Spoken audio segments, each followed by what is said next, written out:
Cooking with Kaya. 1 a.m. Soul ties and Unhealthy attachment. Cooking with Alani. chocolate chip cookie. Fake friends. Toxic qualities. Self-love. Vulnerability. Hey guys, it's me, Alani Cherie, back with another video, and today we got two guests. Shira. Kaya.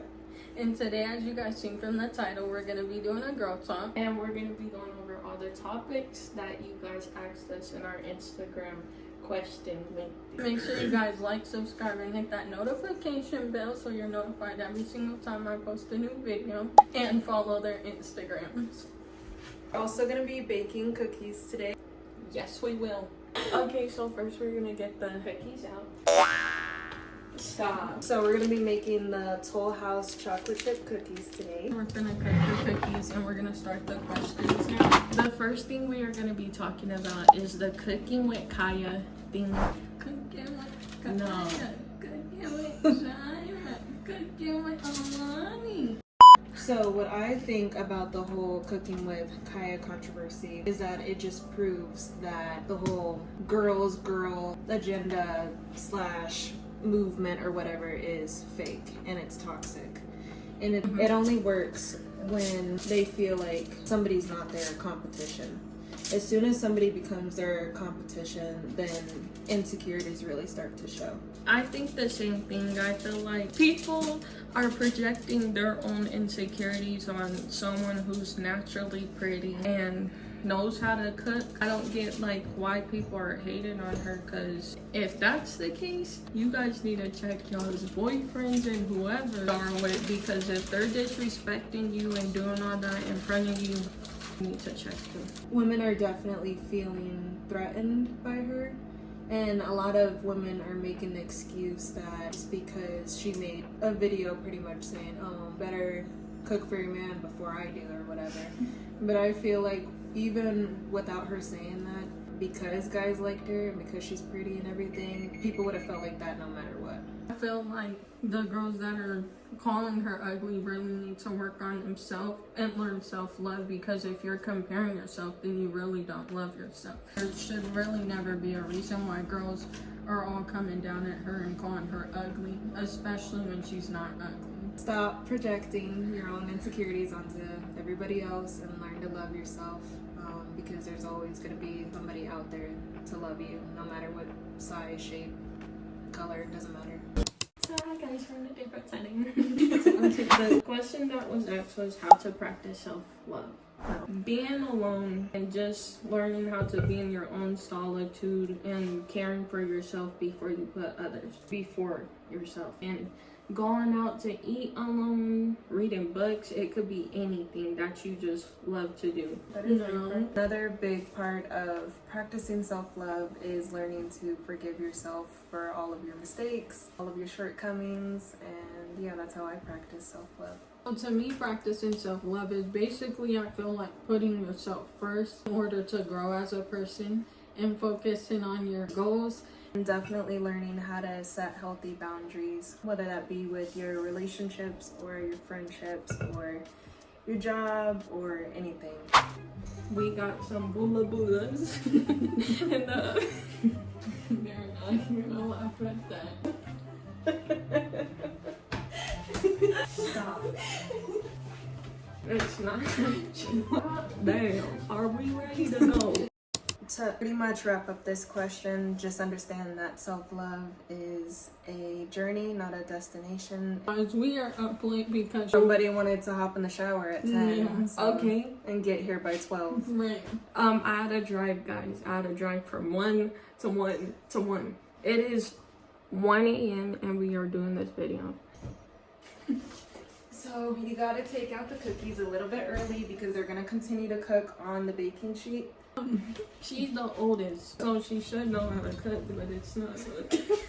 Okay, the next question is, how do you differentiate between love, attachment, and dependency in a relationship? Love is an emotional connection characterized by care and respect and empathy and a mutual admiration for each other. I feel like with attachment, I feel like it needs to be a healthy attachment. Like, even in a relationship, you should have some type of independency, whether it's going out by yourself sometimes. Like, you don't always gotta have your hobbies with that one person. Unhealthy attachment would be like being overly clingy and like overly jealous and possessive. That's not a good type of attachment in a relationship. Okay, dependency in a relationship is where you're always depending on each other to make each other happy, and depending on making you just feel good, and depending on that person for your feelings, and just basically every life decision you make.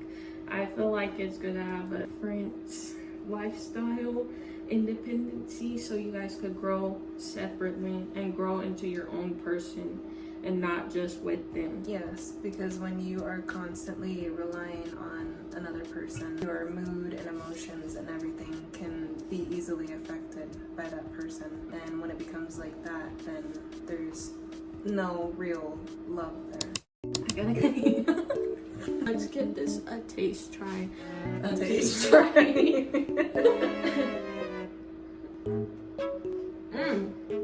Look, hazel eyes. Dark doo-doo brown eyes. You just wanted to get to always have water or milk by standby because these are too sweet. Well, I didn't just make her. I thought we were gonna do the thumbnail. we're gonna get on to the next question. The next question is, do we believe in soul ties? And my answer is yes. Me and so I believe in soul ties too. Me too. Before we talk about why we believe in soul ties, we first have to get into what soul ties are to begin with. Depends on what you define soul ties as, but the one that we're talking about is through physical intimacy, obviously meaning sex. When you enter into sexual intimacy, you start to feel like more attached to that person. Your feelings start to shift. Like, you may feel like you regret it after, and you guys start to become more on a deeper connection way past than just what you guys had before. Also, when you indulge in those activities, soul ties do come about because you're basically intertwining two souls, literally. Because you have to think about it. Two bodily fleshes are coming together. And when you do that, it's more than just sex. It's intimate. Even when you do that, it can become unhealthy depending on your circumstance. But not only that, it can make it harder for you to leave the person even if they're not good for you, because you're gonna be more attached. It's definitely a deeper feeling of vulnerability because you just feel like you gave a big part of yourself away. So you feel more spiritually exposed. Yeah, that can cause a lot of feelings of, like they were touching on, jealousy and possessiveness and insecurity. And that's why I feel like soul ties are real. And be careful who you indulge in sex with, because you just might get spiritually attached to somebody who's not good for you. Our bodies as women are a temple and should be cherished and treated as such, and not just given away to anybody. Yeah, and that's why I feel like a lot of people in this generation, they just hop from one person to one person because sex is basically a trend. It's not really something that's special anymore, but it really is special. It's something you should wait for. Right, and they consider sex as love, and that's not love. Right. It's just pleasure. Because lust can never be love. Temporary pleasure that can cause permanent damage to your mental, emotional, and spiritual well-being, so be wise. Okay, the next question is advice when dealing with fake friends. I say if you notice they're starting to have toxic qualities, just move a certain way with them. But really, you shouldn't even move with them if you see these toxic qualities. And especially if you have respect for yourself, you're not gonna deal with someone that's displaying toxic qualities. So basically, you shouldn't really even deal with any fake friends. You should just cut them off. I agree. Big bang. Anyway, Although I do think that if you have negative and toxic people in your life, you should cut them out. I feel like a lot of people don't know that they're being negative or toxic. And although it's not your job to teach them, they could always benefit from having a discussion about it. And if you feel like that discussion doesn't pan out, then I feel like you can cut those people out of your life. I mean, everybody has bad qualities about them. If people were to cut me out or them out for every little bad quality that we had, we wouldn't have nobody around us. So again, like I said, it's not our job to teach people, but people could benefit from knowing that they're displaying negative traits or behaviors. True. Alani. So now we're gonna talk about lessons that we've learned so far being 18 years old. I'm 18 too. And 22. Okay, what I learned in my teen years and still growing out of that teen year is not everything you do is going to be successful. There's going to be failure in your life, but you know what my professor said to do? He said go out and fail, because that's the best way you're going to learn everything in life. That's the best way you're going to be able to give advice to other people that are younger to you.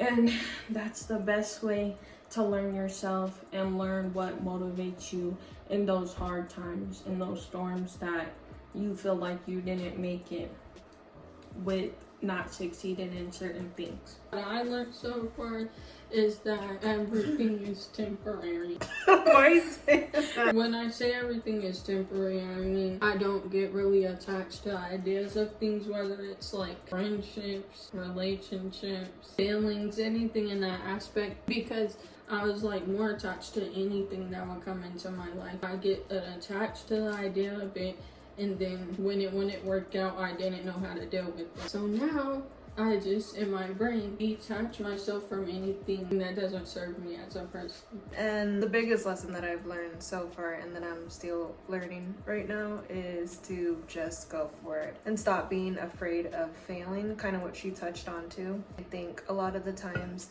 that I've missed a lot of great opportunities and potential growth because I was afraid of taking the risk. And I think the biggest lesson that I'm learning now is just take a risk and not look back, and setting boundaries and saying no, and stop people pleasing and stop comparing yourself. Something I learned as well is to stop comparing myself, because when I began high school, I had a bad problem of doing that. And in this generation, I feel like people have a bad problem of doing that because of how things are displayed on social media. But I learned that no matter if you compare yourself or not to the person that you are comparing yourself, you're not gonna have their life. You're not gonna be them. At the end of the day, you're gonna be you.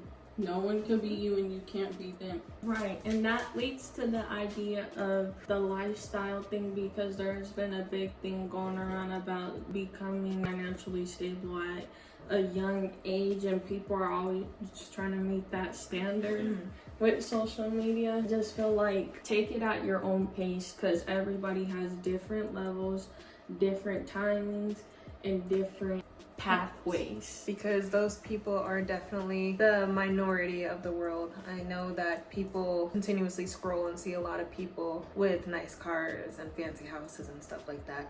But if you take a close look and a realistic look around you, you'll understand that nobody has that lifestyle around you. And again, like I said, it's the minority of the population, because everybody's struggling right now with this inflation and taxes and price increases and all of it. So okay guys, so I hope you guys enjoyed this video of this girl talk. We will be coming out with more things, So make sure y'all like, subscribe, hit that notification bell, and follow their social medias as well as mine in the bio. And we're gonna hop up out of here. Bye.